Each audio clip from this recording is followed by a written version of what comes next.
ৰাইজ আমি ৯,০০০ পালো নে? ৰাইজ আমি ৯,০০০ পালো নে? কিন্তু আমি ভোট কাক দিম? জোৰছে কওক, কাক দিম আমি ভোট?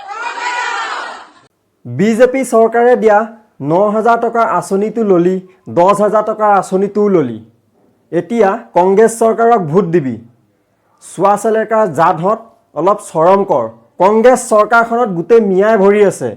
কংগ্ৰেছ চৰকাৰ জিকিলে অসমত মিয়াৰ দপদপনি চলিব, গম পাইছ? বিজেপি চৰকাৰৰ খাই কংগ্ৰেছৰ গান নেগাবি। চোৱা চেলেকা জাতহঁত খাই পাত ফলা তহঁতে। যিখন কাঁহীতে খালি সেইখন কাঁহীতে এতিয়া থুয়ো পেলালি।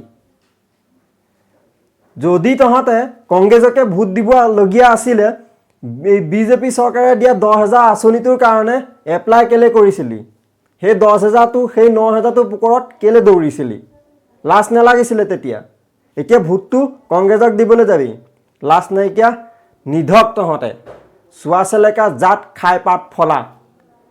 যা কংগ্ৰেছ চৰকাৰে দিয়া পেলাই দিয়া মাংস টুকুৰা হাড় দি চুবাগে তহঁতে।